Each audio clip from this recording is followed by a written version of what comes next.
Film dimulai dengan memperlihatkan seorang anak perempuan di kota China yang bernama Yi.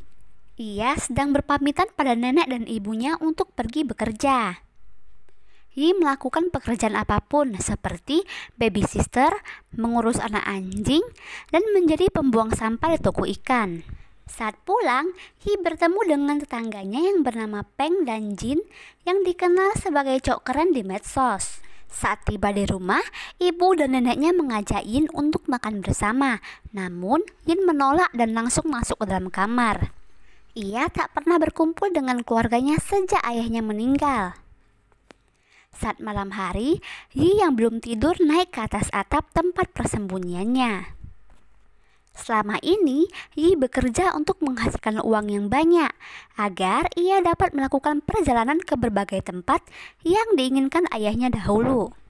Lalu, Yi memainkan biola ayahnya di atas atap untuk mengenang ayahnya.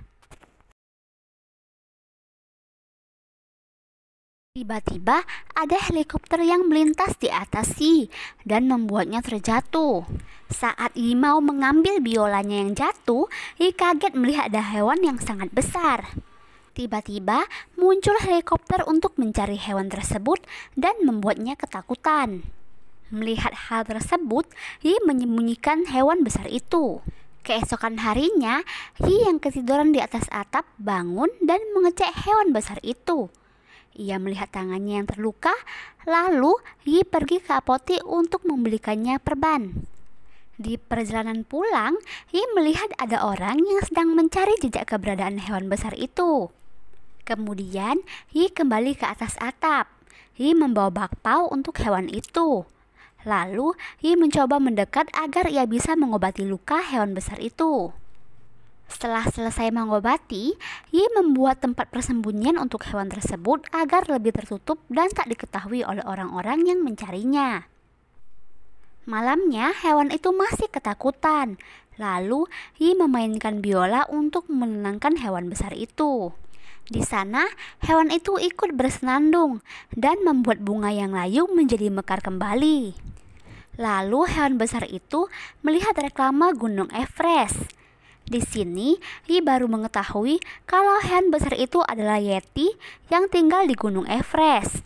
Di sisi lain, terlihat kapten dan dokter Jara yang bekerja di lab penelitian. Mereka diperintahkan oleh Barnis untuk menemukan Yeti. Kembali ke Yeti yang terlihat senang karena lukanya sudah sembuh. Ia kegirangan dan keluar dari tempat persembunyiannya. Yi yang baru saja pulang kaget melihat Yeti berada di luar dan memainkan AC-nya.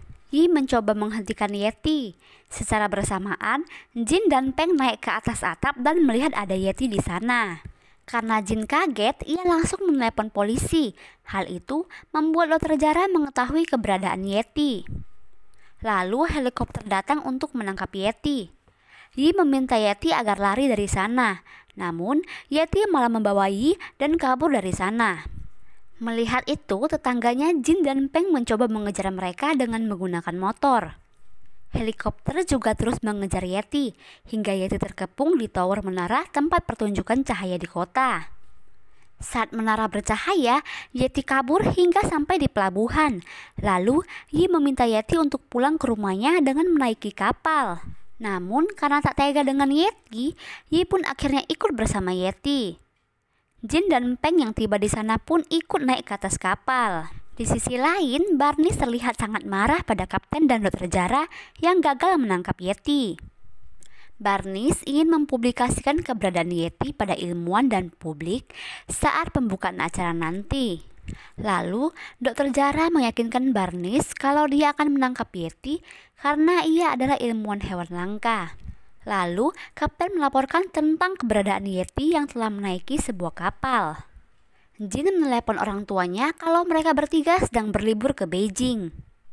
Yi memberi nama hewan besar itu dengan nama Everest. Lalu, Yi merencanakan cara untuk membawa Everest pulang dengan menggambarkan rute yang akan mereka lewati, yaitu pegunungan, sungai Yangtze, sampai Himalaya, hingga dapat sampai ke Gunung Everest. Tak lama kemudian, mereka sampai ke dermaga. Endap-endap mereka bersembunyi di dalam peti barang yang di dalamnya berisi minuman soda dan mereka pun dibawa oleh truk. Di jalan, Everest dan Peng banyak sekali minum minuman soda hingga membuat Everest mau buang air kecil dan akhirnya mereka terguling jatuh dari truk barang. Setelah itu, mereka terdampar di hutan dan kelaparan. Tiba-tiba, Everest bersenandung dan membuat buah beri bermekaran. Namun anehnya, buah beri itu makin banyak dan besar. Bahkan, buah beri itu seakan mau menyerang mereka. Melihat itu, mereka langsung berlari dengan cepat untuk menghindari buah beri raksasa. Saat malam hari tiba, mereka akan beristirahat di sana. Mereka saling mengobrol. Yi sangat menikmati perjalanan ini, sedangkan Jin sedang kesal karena di sana tak ada jaringan. Everest dan Peng sedang asik bermain. Melihat itu, Yi menyadari bahwa Everest masih anak-anak. Yi berjanji akan mengantarkan Everest ke rumahnya dan bertemu kembali dengan kedua orang tuanya. Namun, Jin tak mau. Ia ingin pulang saja, karena mustahil mereka bisa sampai di Gunung Everest yang letaknya sangat jauh. Keesokan paginya, Yi memainkan biolanya di depan Everest. Jin dan Peng juga menikmatinya karena Yi tak pernah memainkannya di depan orang lain sejak ayahnya meninggal. Di sisi lain, Barnis dan yang lain telah sampai di dermaga. Dr. Jara meneliti dan menemukan ada jejak Everest, lalu mereka mengikuti jejak botol soda itu. Yi dan yang lain melanjutkan perjalanan. Mereka menaiki Gunung Kuning hingga mereka berhenti sejenak di tengah jalan untuk beristirahat. Namun tiba-tiba muncul drone milik Barnis yang telah menemukan mereka. Karena sudah terpojok, Everest bersenandung dan membuat bunga yang dipegang Yi menjadi besar. Lalu mereka menaiki bunga itu, namun Jin tertinggal. Ia menyuruh mereka menunggunya di sungai. Mereka masih terus dikejar oleh drone yang menyerang mereka, hingga akhirnya mereka berhasil lolos. Jin tertangkap oleh Barnis. Dr. Jara menyuruh Jin agar memberitahu mereka kemana Everest akan pergi. Di sisi lain, Yi dan yang lainnya berhasil mendarat. Yi mengkhawatirkan Jin yang tertinggal di sana. Saat malam hari, Barnis memberitahu kenapa ia sangat menginginkan menangkap Yeti.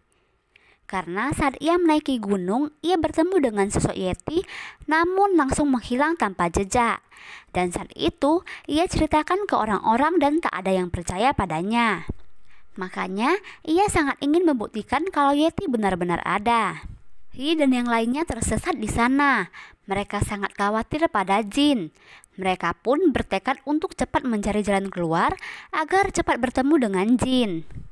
Di sisi lain, Jin menguping pembicaraan Dr. Jara dan Kapten, di mana mereka merencanakan sesuatu di belakang Barnis. Mereka berniat menangkap Yeti, baik Yeti hidup ataupun mati, untuk dilakukan penelitian. Kemudian menyingkirkan Yi dan Peng. Mendengar itu, Jin pun sangat kaget dan kabur dari sana. Berhari-hari, Jin menyusuri hutan hingga akhirnya ia sampai di sungai. Jin menukar HP-nya dengan perahu di sana. Yi dan yang lainnya sudah sangat lelah. Mereka melihat ada kereta api. Everest pun bersenandung untuk mengejar kereta api tersebut. Mereka berhasil menaiki kereta api hingga sampai di desa. Yi membuat Everest menjadi seperti banteng. Kemudian Yi pergi mencari Jin di sekitar sana. Tiba-tiba ia melihat Barnis dan yang lainnya telah tiba di desa itu. Penyamaran Everest pun juga ketahuan. Yi mencoba menghampiri Peng dan Everest di kerumunan orang-orang. Kemudian datanglah Jin dengan membawa perahu untuk menyelamatkan mereka. Karena Everest telah terkepung, Peng pun memiliki ide untuk kabur dari sana. Ia memukul semua banteng-banteng untuk menyerang ke Barnis. Setelah berhasil, mereka langsung menaiki kapal dan kabur. Namun saat dikejar, mereka malah keluar jalur dan masuk ke ladang. Itu membuat Barnis gagal mengejarnya. Everest memiliki kekuatan. Ia membuat ladang itu bergerak layaknya ombak. Karena ombaknya sangat besar, mereka pun terjatuh. Hal itu membuat biola miliknya terbelah dan senarnya putus. Yi menjadi sangat sedih karena biola itu kenangan satu-satunya dengan ayahnya. Jin pun berusaha menghibur Yi. Jin juga memberitahu Yi kalau Barnis akan pergi ke Everest. Lalu Peng memanggil Yi untuk memperlihatkan sesuatu. Ternyata biola Yi diperbaiki oleh Everest dengan senar dari bulunya. Yi pun sangat senang dan memeluknya. Lalu Peng menemukan foto tempat-tempat yang diinginkan ayahnya Yi untuk ia pergi. Yi baru sadar kalau tempat-tempat itu telah ia kunjungi. Dan hanya satu tempat yang belum ia kunjungi, yaitu Lesen Buddha, di mana tempat itu tepat berada di depan mereka. Saat mereka berhasil sampai di Lesen Buddha, Yi sangat senang karena ayahnya ingin mengajaknya ke sana. Lalu, Yi memainkan biola untuk mengenang ayahnya. Melodi dari bola itu membuat bunga-bunga bermekaran, karena senar itu terbuat dari bulu Everest. Kemudian mereka beristirahat di sana. Tak terasa sedikit lagi mereka akan sampai ke Gunung Everest. Kemudian mereka berlari melewati jembatan gantung. Namun tiba-tiba helikopter dan Barnis datang untuk mengepung mereka. Karena melihat teman-temannya dalam bahaya, Everest sangat marah. Ia langsung bersenandung hingga membuat cuaca menjadi gelap dan muncul badai. Melihat hal itu, Barnis sadar kalau Everest hanya ingin melindungi Yi dan yang lainnya, dan tak memiliki maksud jahat. Lalu, Barnis memerintahkan kapten agar tak menyakiti Everest. Namun, karena takut rencananya gagal, Dr. Jara membius Barnis. Lalu, Dr. Jara memerintahkan untuk menembak Everest. Karena Everest tertembak obat bius, ia pun langsung pingsan. Mereka langsung menangkap Everest. Yi mencoba menghentikan, namun Dr. Jara menjatuhkan Yi dari atas jembatan. Lalu, Jin, Peng, dan Everest dimasukkan ke dalam mobil dan dibawa mereka. Ternyata Yi masih selamat. Ia bergelantung di tali dengan tekadnya yang kuat, ia menaiki ke atas jembatan dan memainkan biolanya untuk membuat Everest tersadar. Hingga Everest pun tersadar dan berhasil menyelamatkan mereka. Dr. Jara pun masih tak menyerah. Ia mencoba menabrak Everest, tapi malah membuat salju es runtuh dan menjatuhkan mobil itu. Untungnya Everest selamat. Mereka semua sangat senang. Garnis pun meminta maaf pada mereka karena kesalahpahaman pada hewan besar itu. Ia juga sadar keberadaan Yeti harus dirahasiakan. Kemudian mereka berpamitan pada Barnis karena akan melanjutkan perjalanan untuk mengantar Everest pulang ke rumahnya. Karena gunung Everest masih jauh, Everest mengajak mereka terbang menaiki awan yang berbentuk ikan. Hingga mereka tiba di gunung Everest. Lalu muncullah kedua orang tua Everest dan para Yeti lainnya. Mereka pun mengucapkan salam perpisahan di sana. Lalu Everest memberikan foto Yi dan keluarganya untuk mengingatkan Yi kalau ia juga mempunyai keluarga. Kemudian mereka saling berpelukan. Mereka pun berpisah dengan Everest yang telah kembali ke rumahnya. Setelah itu mereka pun pulang kembali ke rumah. Yi langsung memeluk ibu serta neneknya. Kemudian Jin dan Peng datang ke rumah Yi untuk menunjukkan paket dari Barnis untuk perjalanan mereka selanjutnya. Di akhir film, diperlihatkan Yi dan keluarga menjadi sangat akrab dan makan bersama. Film pun selesai. Bye-bye.